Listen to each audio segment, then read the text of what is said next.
Talk to Me Xeno, written and recorded by Ramallo. Talk to Me Xeno was sold out on Earth, had been for weeks.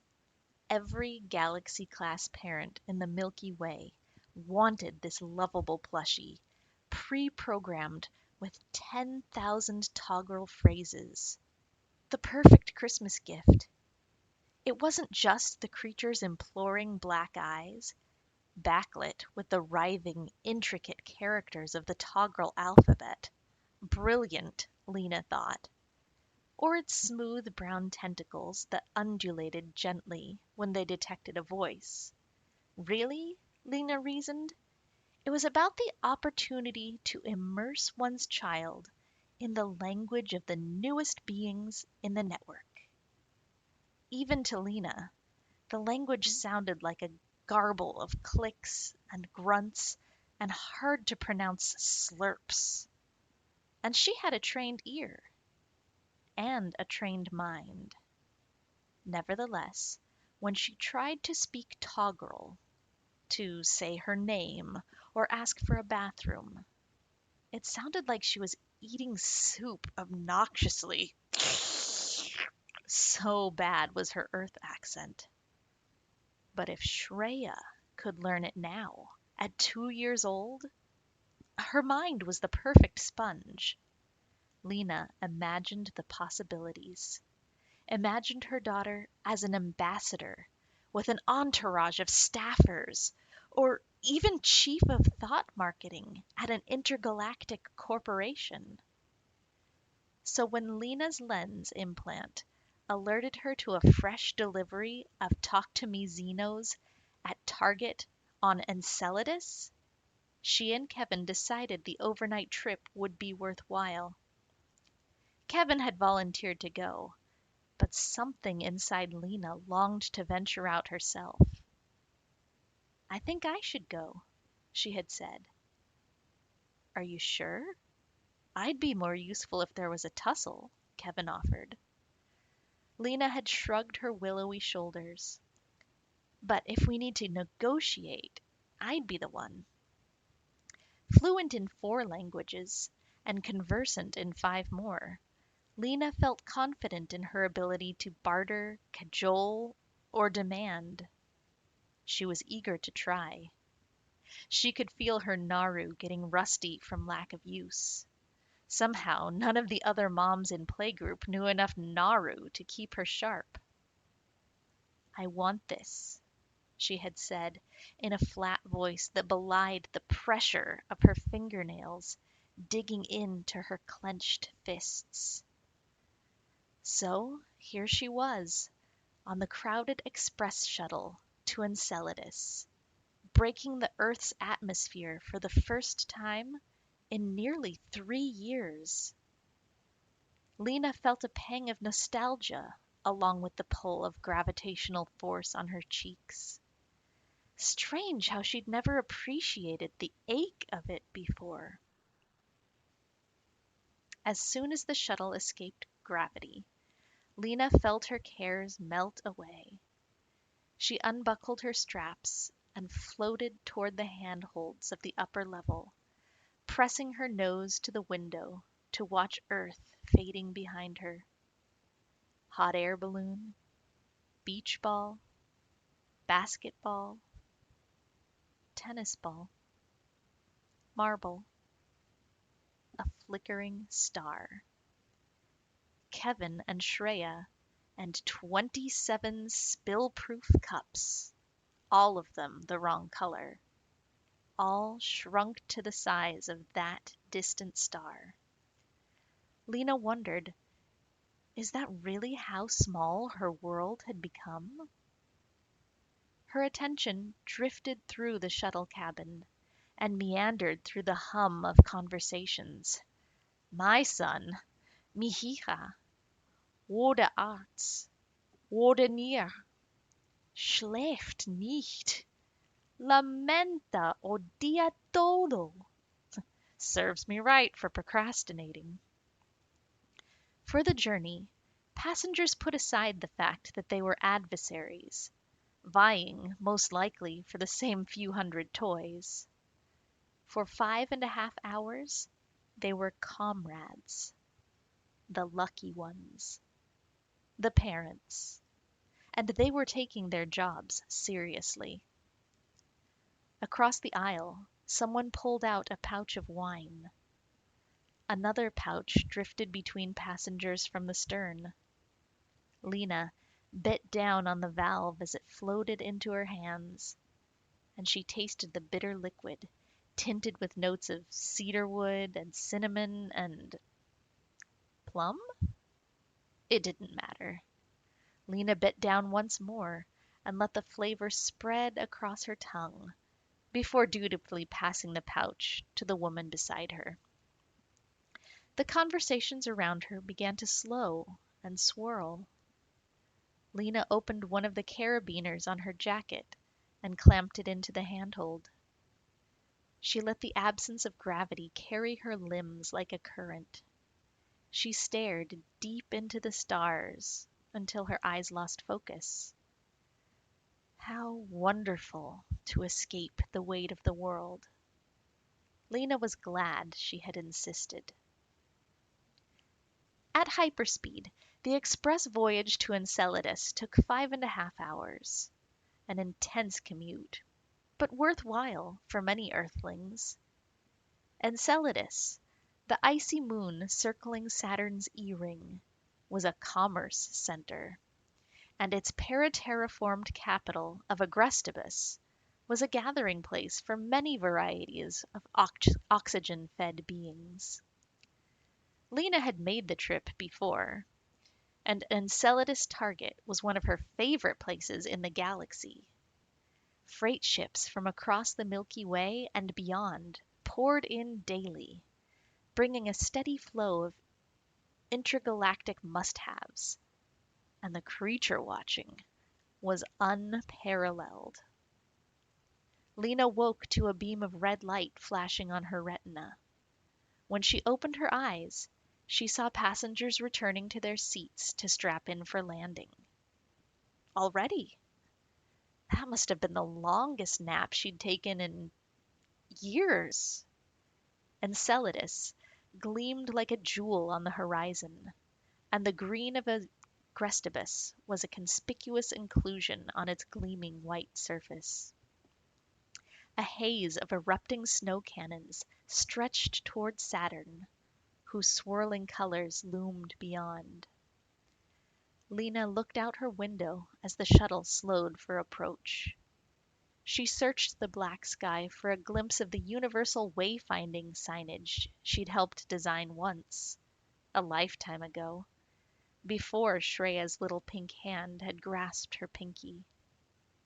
After Shreya, she'd been so content just to stare into that baby's brown eyes, watch them light up with laughter, widen with the surprise of discovery, and narrow into deep trenches of determination. Those eyes had become Lena's world. As their passenger shuttle docked in the outer bubble of Agrestibus, Lena looked into the bigger world again, and she felt her arms tingle with the excitement of it. A 20-minute ride on the terrestrial shuttle deposited Lena in front of the largest target in the known universe. The glowing red bullseye, suspended 7 stories up, competed with Saturn for the focal point of the skyline.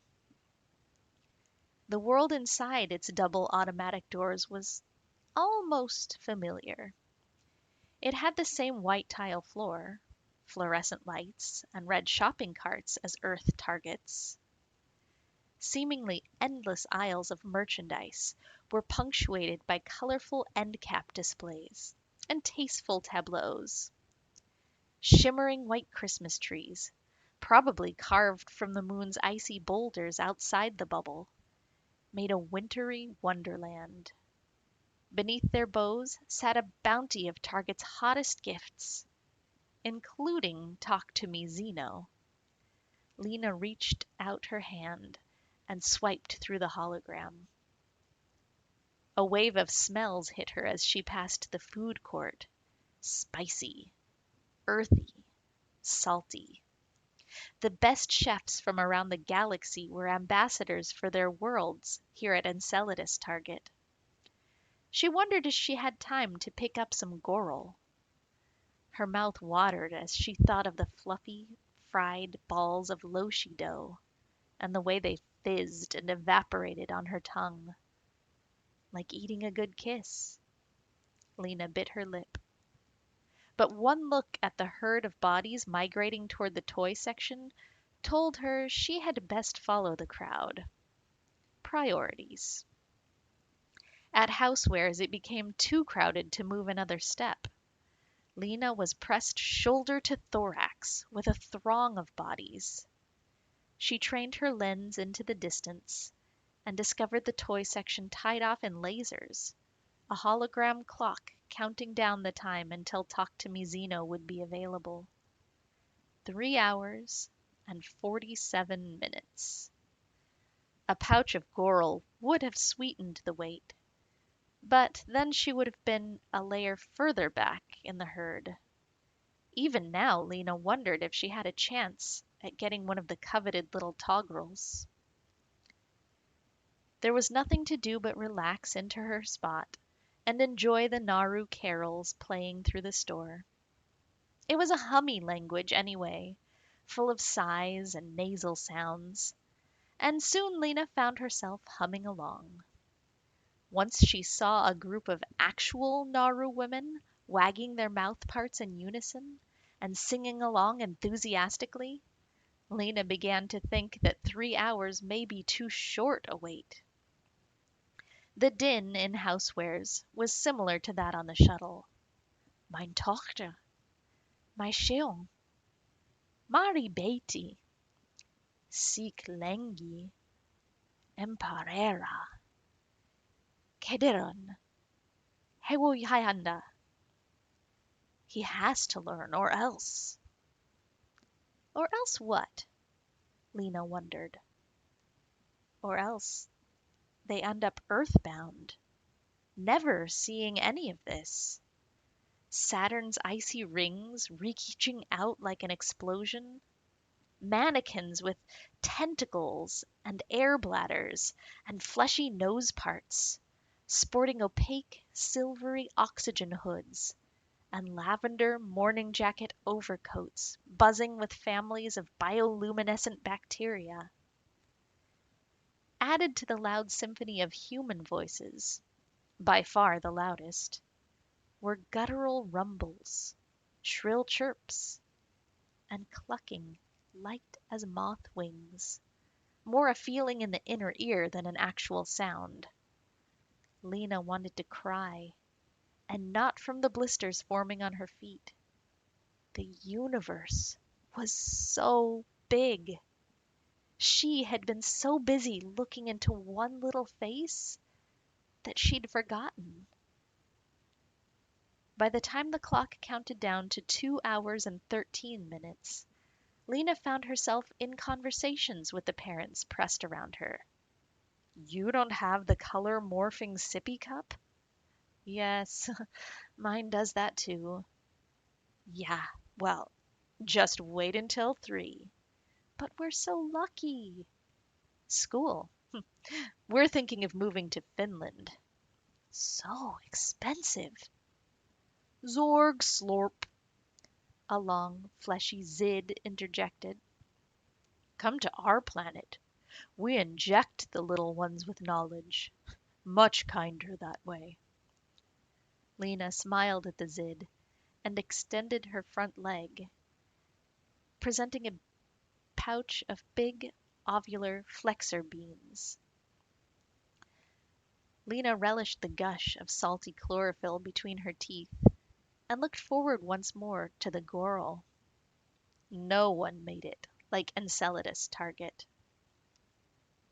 A collective murmur shivered through the crowd, and Lena was jostled by a surge of bodies. She glanced at the countdown clock.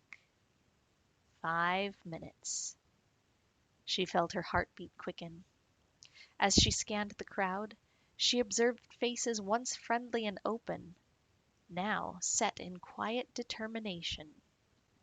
each being its own little world. 3 minutes. Lena braced herself for the forward thrust, a rush of flailing elbows and tentacles. 2 minutes. She felt a jab in her back and did not turn to see where it came from. Lena locked her lens on the clock and tensed her thighs. 0. The lasers evaporated and the hunt was on. Lena leaped over the friendly Zid, whose broad, fleshy head bulldozed its way through a pack of petite fozids. She was gaining ground. She felt energized with sleep and giddy with freedom. When was the last time she had moved like this? Thrown her body into the fray? No little bones to shelter in her arms. She extended her arms, grabbing onto shoulders and antennae, anything to propel her momentum toward an open space on the white tile floor. Her foot landed without her being able to see the ground below. She was pressed tight against the hard shell in front of her. "Excuse me," Lena said to the creature. Flosh." Lena followed in the wake of the Hesloth's momentum. "Bosh, flosh," the Hesloth bellowed as her hard legs parted the crowd.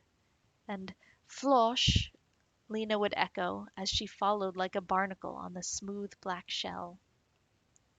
They had no formal alliance, but so long as she stayed behind the Hesloth, the creature seemed content to let Lena draft. She could see the aisle of Xenos with her bare eyes now. Her lens counted inventory as beings grabbed toys off the shelves. 169, 165, 161. Flosh, flosh, and there was a human body pinning Lena to the shell. It was time to escape. 147, 146, 143. Lena saw an opening on the floor to her right. She lurched backward, dislodging the man behind her enough to slide toward the opening. Lena could feel her body falling and willed herself upright, safe from the herd's unseeing feet, paws, claws. Her arms reached blindly for anything to steady herself. 128, 126. Lena's fingers latched around a soft, smooth tentacle that quivered at her grasp. Eyes facing forward, she was surprised to see a togrel there in the flesh. "Sorry," she slurped. At least, she hoped her inflection was correct. She released her grasp as she felt her feet hit the floor.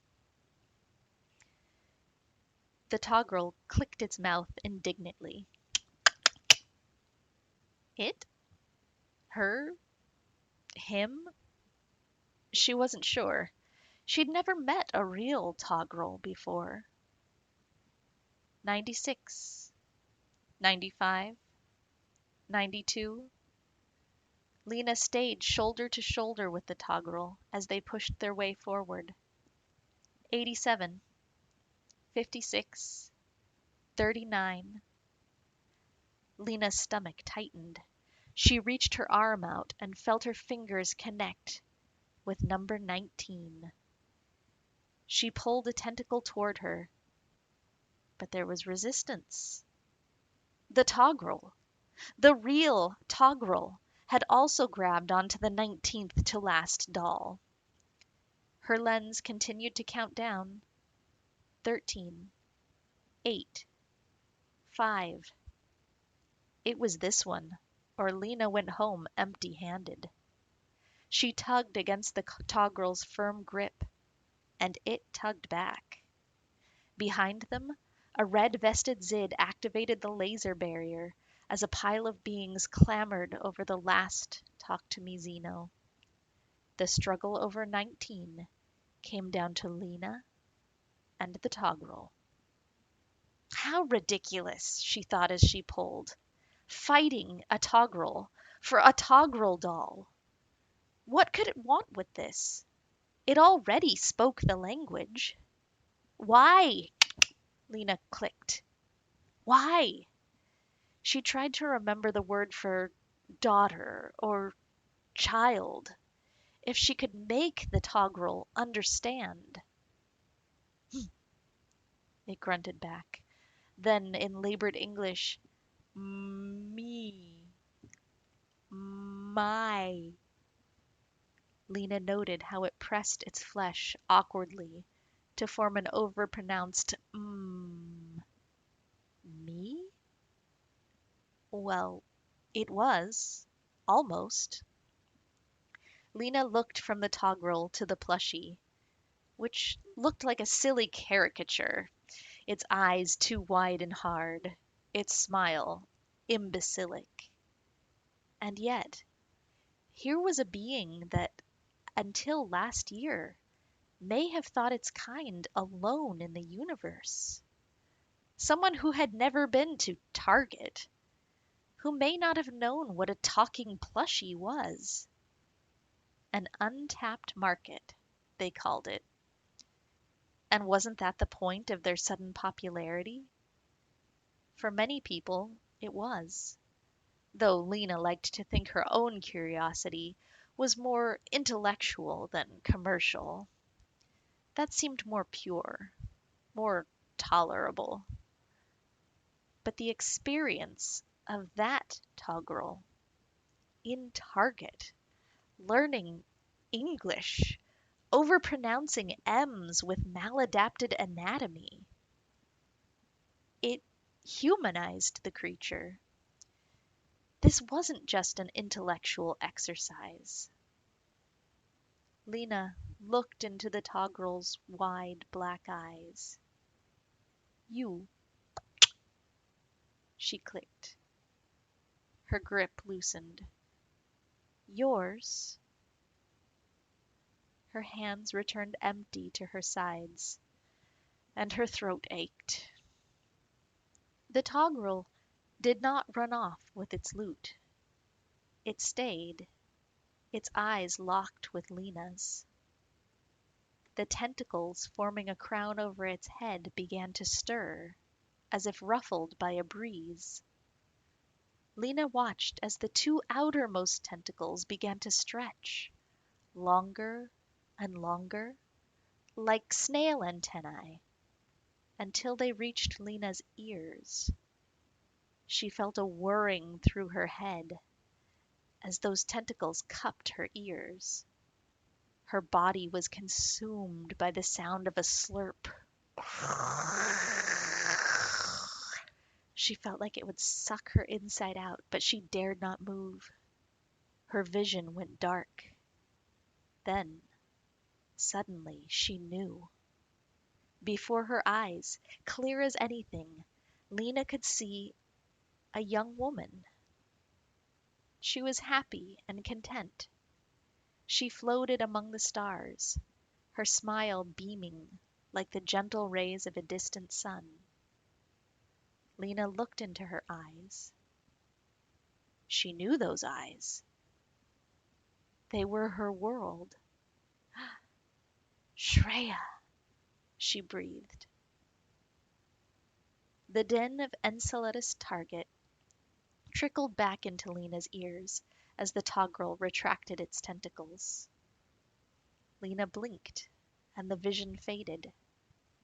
She saw the empty shelves, the tile floor, the toggle. Thank you, she slurped. Thank you.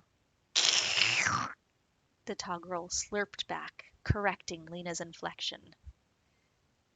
Thank you, Lena repeated back, more satisfied with her effort. The toggle turned toward the end of the aisle, cradling the last Talk to Me Xeno in its arms. Lena stood transfixed. She considered her next step, and her feet traveled automatically to the food court. What would Kevin say about her failure? Would she get to be the one to escape next time? What would he have done in that situation? Maybe not a failure. It was a stupidly underpowered toy anyway. That's what she'd tell Kevin. Had the product developer even really spoken with the Togrel the way she had? Did humans understand how they communicated? Lena had 2 more hours until the express shuttle departed for Earth. 2 hours and 7 floors to browse. She had leisure. And didn't Shreya turn out fine in the end? Lena remembered those radiant eyes. That vision stayed with her as the ephemeral balls of Goral evaporated on her tongue.